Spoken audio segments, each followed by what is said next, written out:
I could hear nothing but the screaming of the kids. So I had no evaluation of what the Beatles could do, what they did do, or what they would do later on. Uh, Fortunately for all of us, they did grow musically, and I did enjoy their music. And I had several of their pieces of music written for my band.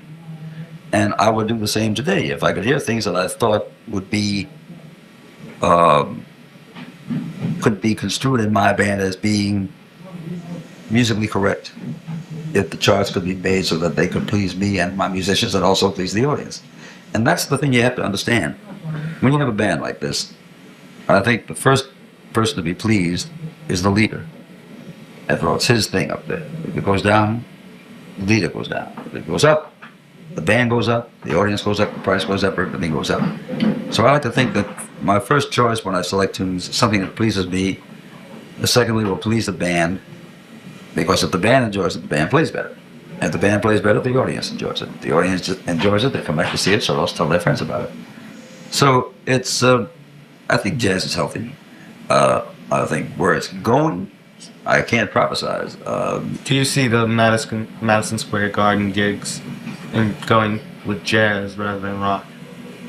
Well, Do you think it's something worth going to see? I'll tell you what I think. Do I think it's worth going to see? Yeah, with such a large house. I would go, listen, we think of Carnegie Hall and Madison Square Garden as large, right? A little over a year ago, I did a concert at Albert Hall in London, right?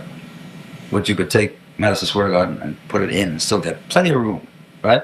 So I don't think when you say, man, they filled up Madison Square Garden. We fill up Albert Hall, we fill up Royal Festival Hall. How did it feel with so many people there? Did you feel that you had contact with your whole audience? The only contact I can ever make with an audience is probably the first 5 or 6 rows, no matter where I play, even in a club this size. My contact is not with the back table. My contact is with the immediacy of the front viewing audience, right? And what I get from them is either a total response of acceptance, or there's always the attitude of not caring. And there, of course, are the audiences who sit in the back and eat. Well, I reject the audience in the back eating. I reject the people in the middle who are talking. And I'm only concerned with the people in front, because if the people in front are really into it, they'll turn around to the other people who are making noise and disturbing them, because they'll say, hey, we're paying this kind of money to hear this band. Not to hear you rap and talk about how many ties you sold today, but what's happening down here. When I play a big place, I like to think that people who come into that place are there for the specific purpose of listening. So it doesn't make any difference where I play. I'll be bugged in here if people make noise. So I'm equally as bugged out there when people make noise in an auditorium that holds 20,000 people. What I want and what I expect, and it's not just for me, but it's for my band. I want respect.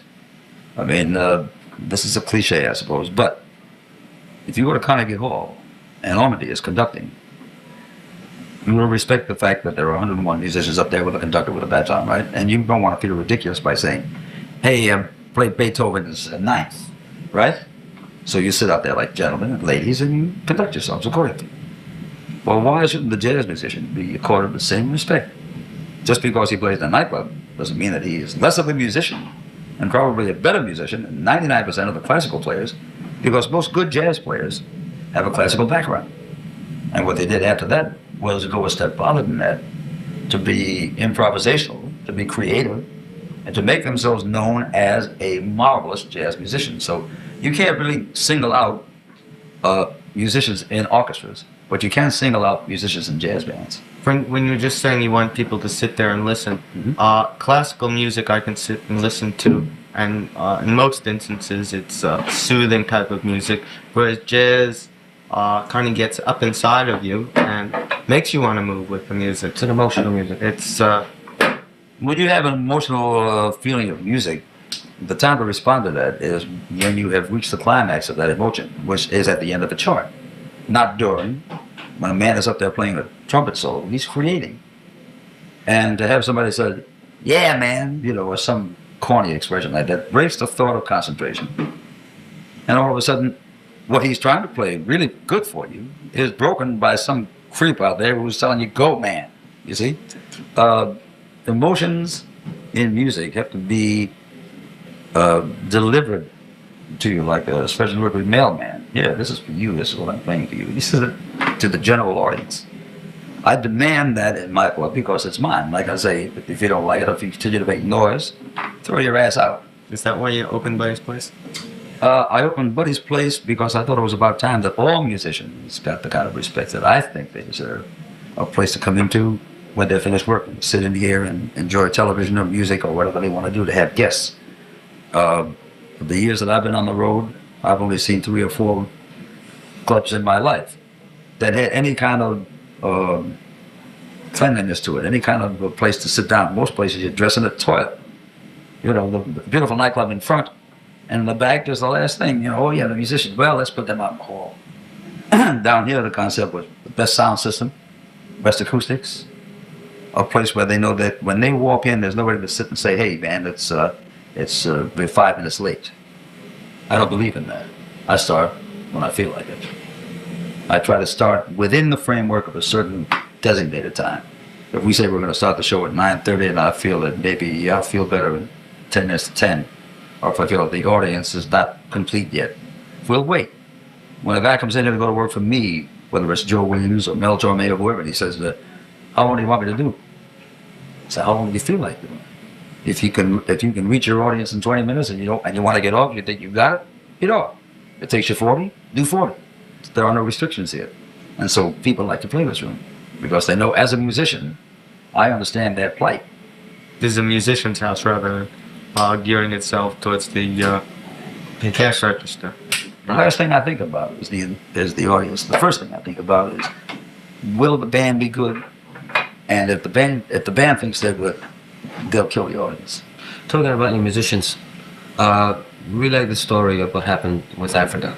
And then go into the Tom Jones thing too. Well, that's such, to talk about it now, it's a past thing. It's a past event. It really doesn't mean anything. Okay, I'll tell you. Don't be bold. I didn't mean for you to be boastful. No, do it as a matter of fact. It has nothing to be boastful about. I mean, it's not a great thing. We were all, as a matter of fact, this was the 4th time that I've been off in South Africa, 2 of South Africa, Johannesburg, Durban, and Cape Town. The 3 previous times, it was a definite thing about the mixed bands, which of course I told them they could fuck themselves with an all-white band or an all-black band. It made a difference. This time we were off the job, and the contracts were in. We were supposed to open this coming December 3rd. We were supposed to open August 4th, last August. And about 10 days before the trip was to take place, I got a call from my office, and they asked me to come up to a big meeting. What was the meeting about? They wouldn't issue a work visa to my bass player, who happens to be black, Ben Brown. So, what do you want to do about it?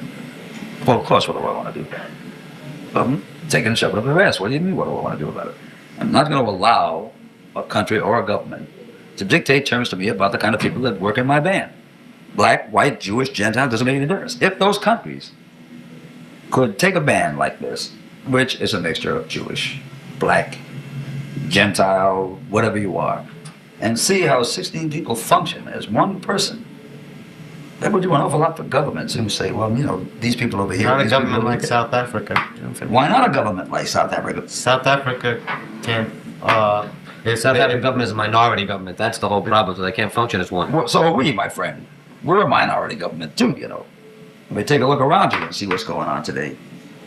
Watch SWAT sometime and find out about your secret police. What you got to do is put a swastika on their arm that looks like Nazi Germany in 1939.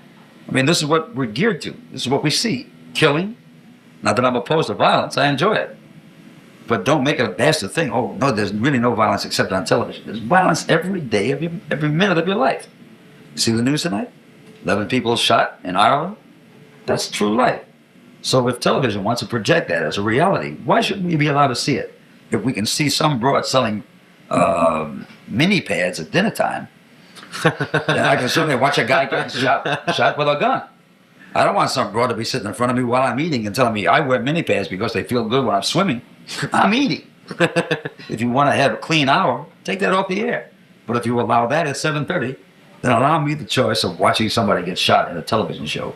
And I say it's bad at 8 o'clock because the kids are watching. No, in truth, everybody likes the violence anyhow. Well, of course. But I mean, the whole idea is sort of insane. We can't show that, but we can show the other.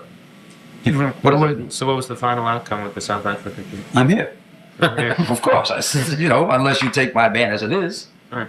I don't take your country as it is. So, anyhow, the bass player feel about the whole trip? Must have made. I had the whole band in here. As a matter of fact, we had the junior consulate of South Africa come down here because there were some of the guys in my band who were a little apprehensive about the situation. And I said, when I went to the consulate first, I proposed that he tell the band exactly how good it is over there. And so he came, he said, right where you're sitting, there are 16 musicians in here, and I said, go ahead, ask the questions. And they asked, and he answered, and he was getting a little bit uptight about the whole thing, right? And I said to Ben Brown, here's what they want to do.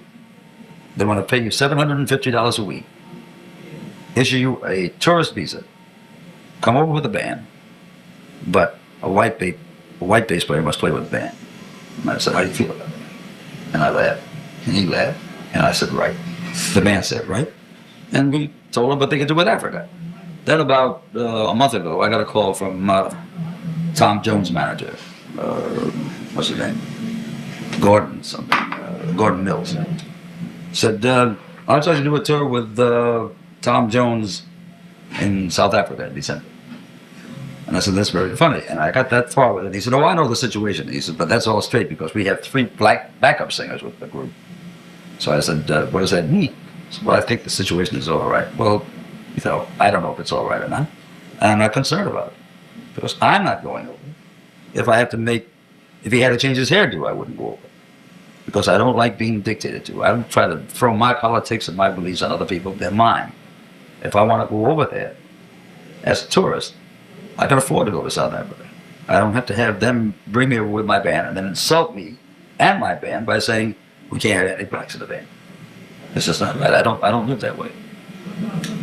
The racial situation in terms of down south, have you ever run into anything along those lines in the United States of America?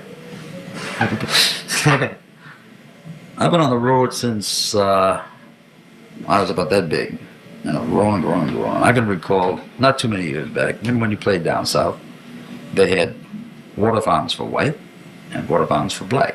And they had men's room for white and men's room for black. And so when I hear something about South Africa being so bad, I can only relate back to those things. I say, wait a minute, man, that's probably 10 or 15 years ago. Bet you were hanging guys just for the fun of seeing some guy's tongue hang out. I mean, it isn't that great over here. Until everybody is totally free to be able to say and do in taste. I'm not talking about muggings and guys going out and getting busted up. And that's another thing I resent. I resent New York being pictured as the city of death. New York is still the most dynamite city in the world. And it's not even that high on the crime. But when you do get into it, martial arts. When you do get into martial arts, you don't necessarily have to go around and do anything because the knowledge that you know how to do it can stop you from doing it, which is a very healthy thing. What I found with my friend Ken, people know he can do it just by looking at him. Mm-hmm. He doesn't have to say a word. Right. You told me once you did it for exercise because of your back. No, I did it for exercise. The first thing I did, I got into it because it was a challenge. Most people who get into martial arts get in very early, and they're like 10, 12 years old and grow up with it. I started at 48. I started when I was 47.